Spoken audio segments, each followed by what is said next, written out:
नमस्कार दोस्तों, एक बार फिर से आप सभी का हार्दिक स्वागत है आपके अपने यूट्यूब चैनल रहमत राज मैथमेटिक्स पर। साथियों, इस वीडियो लेक्चर में हम बात करने वाले हैं रीट एग्ज़ाम आरटेट एग्ज़ाम 2012 के पेपर के साइकोलॉजी के 30 क्वेश्चनों के बारे में। तो ये प्रीवियस ईयर पेपर है और वेरी इंपॉर्टेंट है साथियों। 30 में से आपके कितने सही होते हैं आपको अपना आकलन करना है। 2012 में जो पेपर आया था उस पेपर में साइकोलॉजी के जो 30% आए थे हम उनको देखने वाले हैं। तो वीडियो को कर दीजिए लाइक। सारे ही पेपर आपको करवाए जाएंगे। जैसे हमने हिंदी की शिक्षण विधियाँ एक ही वीडियो में एक साथ डाल दी थी, उसी प्रकार साइकोलॉजी के भी वीडियो अलग अलग आपको मिलते रहेंगे। वीडियो को लाइक कर दीजिए, चैनल पर पहली बार है तो सब्सक्राइब कर लीजिए। पहला क्वेश्चन आपके सामने है साथियों, कुपोषण के प्रभाव के बारे में निम्न में से कौन सा कथन सत्य नहीं है। जीवन के बाद के वर्षों में यह मस्तिष्क की कोशिकाओं को प्रभावित करता है। यह बालकों की सीखने की योग्यताओं को प्रभावित करता है। बालक निराश एवं आशंकित रहते हैं या यह कद को प्रभावित करता है। पूछा गया है कि कुपोषण के प्रभाव के बारे में निम्न में से कौन सा कथन सत्य नहीं है। तो साथियों, राइट आंसर क्या रहेगा यहाँ पर। पहला क्वेश्चन आपके सामने आ चुका है साथियों।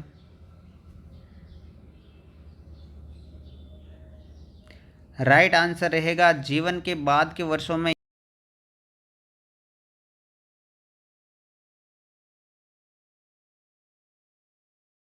देखिए दूसरा प्रश्न है, वे संधि काल में निम्न में से कौन सा बाह्य अभिव्यक्ति नहीं है। प्रभुता या सत्ता के विपरीत विरोध, अशांति, आत्मनिर्भरता के प्रति आग्रही या सक्रिय खेलों के स्थान पर बैठे रहकर खेलना अधिक पसंद करना। तो साथियों, राइट आंसर रहेगा डी ऑप्शन, सक्रिय खेलों के स्थान पर बैठे रहकर खेलना अधिक पसंद करना। ये वे संधि काल की अभिव्यक्ति बाह्य अभिव्यक्ति नहीं है। डी ऑप्शन करेक्ट आंसर बनेगा। अगला क्वेश्चन देखिए साथियों, तीसरा, निम्न में से कौन सा कथन मिडिल स्कूल स्तर के विद्यार्थियों के विकास में सहमति नहीं रखता। सामाजिक व्यवहार उत्तरोत्तर समवयस्क समूह के आदर्शों से प्रभावित होता है। इस अवस्था में अधिकांश बालक तीव्र गति से वृद्धि प्राप्त नहीं करते। बौद्धिक एवं सामाजिक व्यवहार पर स्व प्रभाविता का महत्वपूर्ण स्थान होता है या अधिकांश विद्यार्थी विशेष रूप से स्व केंद्रित हो जाते हैं। मिडिल स्कूल स्तर के विद्यार्थियों के विकास से सहमति कौन सा नहीं रखता है, ये पूछा गया है। राइट आंसर रहेगा इस अवस्था में अधिकांश बालक तीव्र गति से वृद्धि प्राप्त नहीं करते। ऑप्शन नंबर जो बी है आपका वो करेक्ट आंसर बनेगा। अगला है तीसरा, अधिगम एवं परिपक्वता के संबंध में निम्न में से कौन सा कथन सही है। यदि मानव विकास केवल परिपक्वता से होता तो मनुष्य केवल निम्नतम तक ही सीमित रह जाते। वंशक्रम संभाव्य क्षमता की सीमाओं के कारण बालक के निश्चित सीमा से आगे तक विकसित हो सकते हैं। बालक विकास की दृष्टि से जब सीखने के लिए तैयार नहीं है तब भी वे अधिक प्रयास के द्वारा सीख सकते हैं या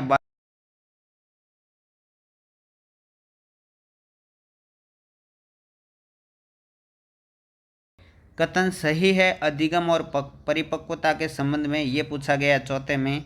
राइट आंसर रहेगा यदि मानव विकास केवल परिपक्वता से होता तो मनुष्य केवल निम्नतम तक ही रह जाते। ए ऑप्शन करेक्ट आंसर रहेगा। अगला देखिए पांचवा क्वेश्चन साथियों, विकास का अधिनियम है कि विकास प्रतिमान के विभिन्न काल में खुशी भिन्न भिन्न होती है। इस अधिनियम के अनुसार जीवन का प्रथम वर्ष सबसे अधिक खुशी काल का होता है।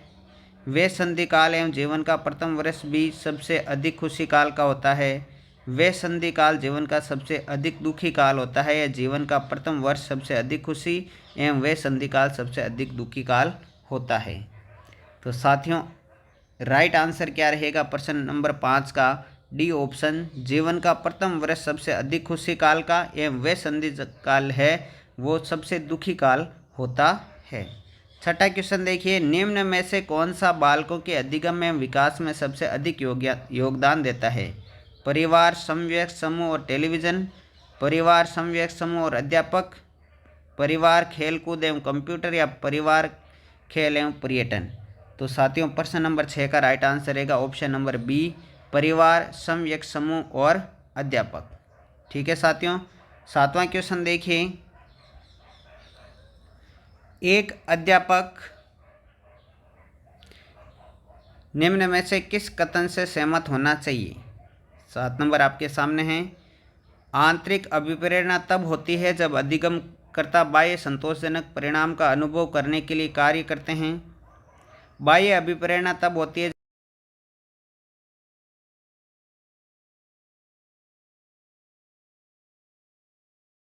पुरस्कार आंतरिक अभिप्रेरणा प्रदान करते हैं। एक अध्यापक को निम्न में से किस कथन से सहमत होना चाहिए पूछा गया है। 7 नंबर का राइट आंसर रहेगा ऑप्शन नंबर बी, बाह्य अभिप्रेरणा तब होती है जब अधिगमकर्ता बाह्य पुरस्कार प्राप्त करने के लिए कार्य करते हैं। बी ऑप्शन करेक्ट आंसर रहेगा। प्रश्न नंबर 8 देखिए। एक अध्यापक मानचित्र की खाली रूपरेखा में केवल नदियों, पहाड़ों, मैदानों व घाटियों को प्रदर्शित करता है। वह विद्यार्थियों को मुख्य नगर, रेलवे व मुख्य नगरों को जोड़ने वाले राजमार्गों को चिन्हित करने के लिए कहता है। विद्यार्थियों को अन्य पुस्तकों में मानचित्रों को अध्ययन करने की इस दौरान मनाही होती है। यहाँ अध्यापक के द्वारा प्रयुक्त उपागम कौन सा है? खोज उपागम, मानचित्र निरूपण, समस्या समाधान उपागम या अन्वेषण उपागम। तो साथियों प्रश्न नंबर 8 का जो राइट आंसर रहेगा वो आपका रहेगा खोज उपागम। ए ऑप्शन करेक्ट आंसर बनेगा। अगला है, निम्न में से कौन सा उदाहरण वांडूरा के अवलोकन आधारित अधिगम का नहीं है? विद्यार्थियों द्वारा केंचुए के विच्छेदन को सीखना, क्रिकेट का उत्साह, सामाजिक अध्ययन के प्रति नापसंदगी या स्कूल की घंटी बजने पर अपने बस्ते बंद कर लेना। ये पूछा गया है कि वांडूरा के अवलोकन आधारित अधिगम का नहीं है कौन सा उदाहरण? तो प्रश्न नंबर 9 का राइट आंसर क्या रहेगा? स्कूल की घंटी बजने पर अपने बस्ते बंद करना लेना, ये अनुबंधन का उदाहरण है। तो ये वांडूरा के अंतर्गत इसमें शामिल नहीं होगा। डी ऑप्शन करेक्ट आंसर बनेगा। प्रश्न नंबर 10 देखिए साथियों। राजेश बीमारी के कारण 1 महीने तक विद्यालय नहीं गया। जब विद्यालय गया तो उसे भाग के लंबे सवालों को करना नहीं आया। कई बार के निराशाजनक अनुभव में सफलता हाथ लगी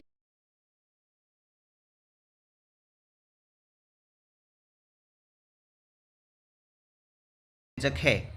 असफलता को लेकर चिंता, असफलता, लंबे भाग के सवाल या लंबे भाग के सवालों को लेकर चिंता। तो साथियों 10वें का राइट आंसर रहेगा असफलता या भगनाशा हो रही उसे बी ऑप्शन करेक्ट आंसर बनेगा।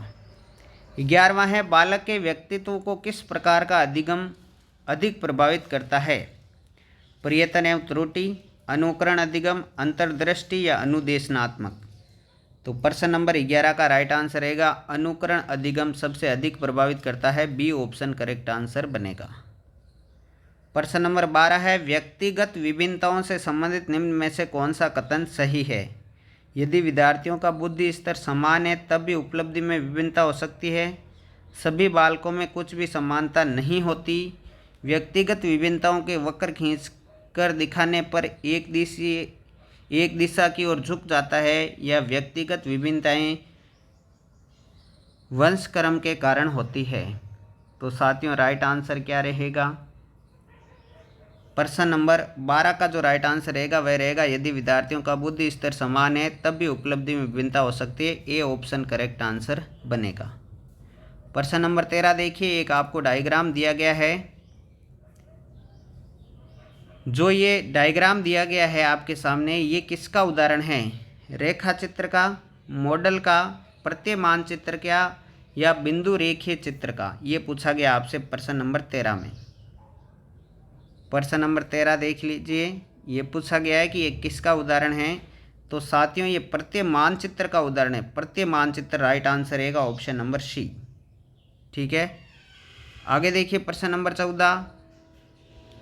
निम्न में से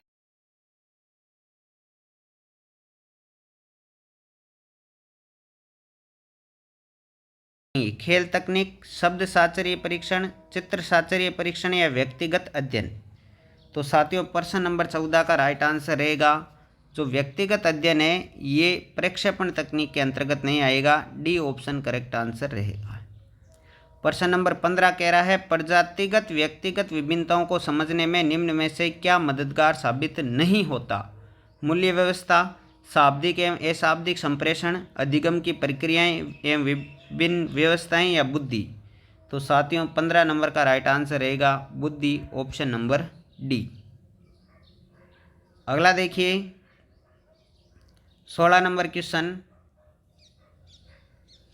व्यक्तित्व व्यक्ति में उन मनोदैहिक व्यवस्थाओं का गत्यात्मक संगठन है जो वातावरण के साथ उसके अपूर्व समायोजन को निर्धारित करता है। व्यक्तित्व की ये परिभाषा आप सभी को पता है, WG आलपोर्ट की है, GW आलपोर्ट की है। जी हाँ साथियों, सी ऑप्शन करेक्ट आंसर रहेगा प्रश्न नंबर 16 का।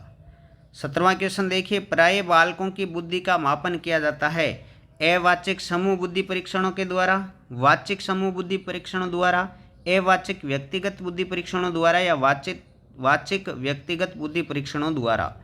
तो प्रश्न नंबर 17 का राइट आंसर रहेगा अवाचिक समूह बुद्धि परीक्षणों द्वारा, ए ऑप्शन करेक्ट आंसर रहेगा। प्रश्न नंबर 18 देखिए साथियों, निम्न में से कौन बुद्धि परीक्षणों के दुरुपयोग का संकेत देता है?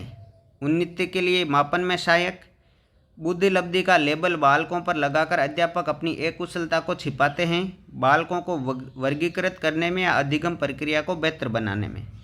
तो साथियों प्रश्न नंबर 18 का राइट आंसर बी ऑप्शन रहेगा, बुद्धि लब्धि का लेबल बालकों पर लगाकर अध्यापक अपनी एक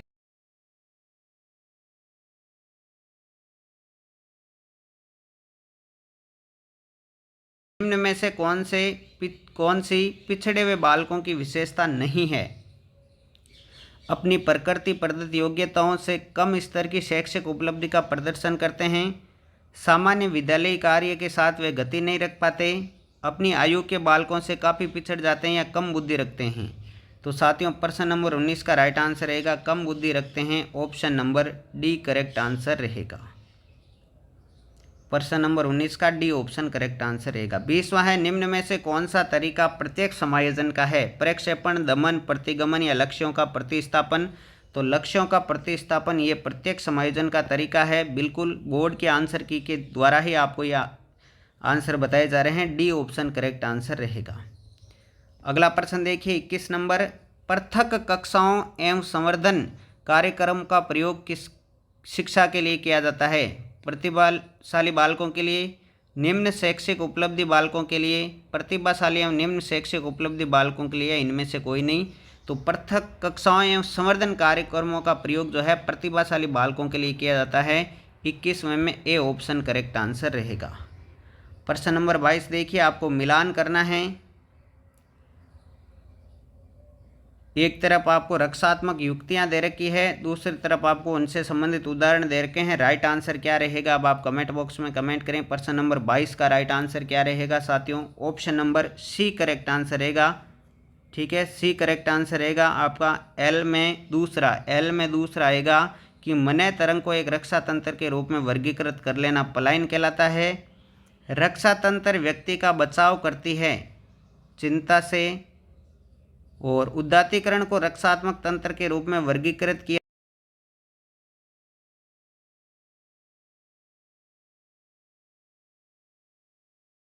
कारना से। ऑप्शन नंबर जो सी है आपका करेक्ट आंसर रहेगा। आगे बढ़ते हैं साथियों, प्रश्न नंबर 23 की ओर। 23वां क्वेश्चन है, शैक्षिक समस्याओं से ग्रस्त बालकों को किस समस्या का सामना करना पड़ता है? कान व उससे जुड़ी नसों का सही प्रकार से काम नहीं करना, भाषा के बोलने में असामान्य होना, मानसिक सक्रियता का कम होना, व्यवहारिक एवं सामाजिक बुद्धि में कमी होना। तो साथियों 23 नंबर का राइट आंसर रहेगा ऑप्शन नंबर बी, भाषा के बोलने में असामान्यता का होना, बी ऑप्शन करेक्ट आंसर बनेगा। अगला है, अधिगम निर्योग्यता वाले बालकों में प्रक्रमण संबंधी निम्न में से किस प्रकार की कमी पाई जाती है? 4 ऑप्शन आपके सामने हैं, कमेंट करें 24 नंबर का राइट आंसर क्या रहेगा। अधिगम निर्योग्यता वाले बालकों में पूछा गया है साथियों, तो राइट आंसर रहेगा आपका ऑप्शन नंबर ए, संख्याओं संबंधी सूचनाओं को याद करने में समय एवं दिशा की समझ कम, ए ऑप्शन करेक्ट आंसर रहेगा। अगला है, निर्माणात्मक मूल्यांकन का उद्देश्य है 4 विकल्प आपके सामने 25वें में। तो राइट आंसर रहेगा साथियों प्रगति पर गौर करना एवं उपचारात्मक अनुदेशन की योजना बनाना। ए ऑप्शन करेक्ट आंसर बनेगा। प्रश्न नंबर 26 देखिए, निम्न में से कौन सा शोध का चरण शोध को क्रियात्मक अनुसंधान बनाता है? कौन सा शोध का चरण शोध को क्रियात्मक अनुसंधान बनाता है? 26 नंबर आपके सामने है। राइट आंसर रहेगा साथियों प्रोग्राम का क्रियान्वयन एवं अंतिम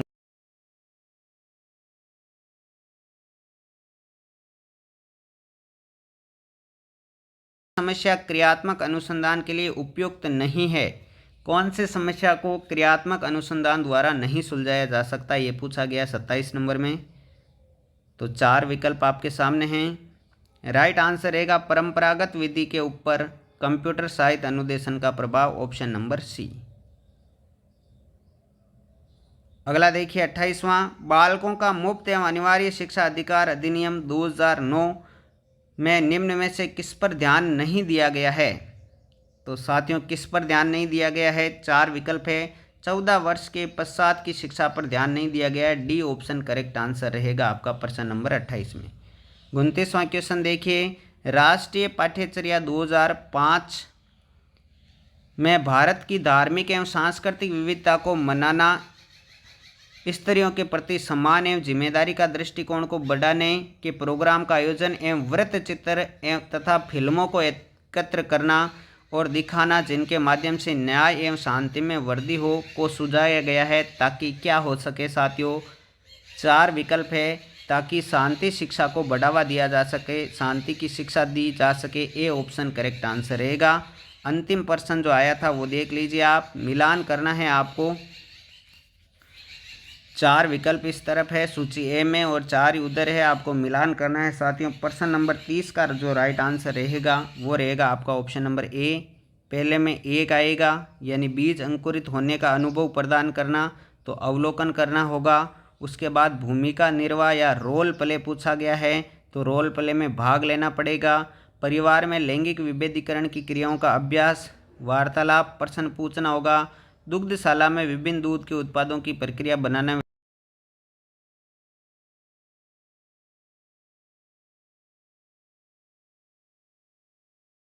अवलोकन करना। ठीक है साथियों, ए ऑप्शन करेक्ट आंसर बनेगा। तो साथियों ये थे 30 प्रश्न। 30 में से आपके कितने सही वे ज़रूर बताएं। मिलते हैं अगले वीडियो में, तब तक के लिए जय हिंद जय भारत, थैंक यू।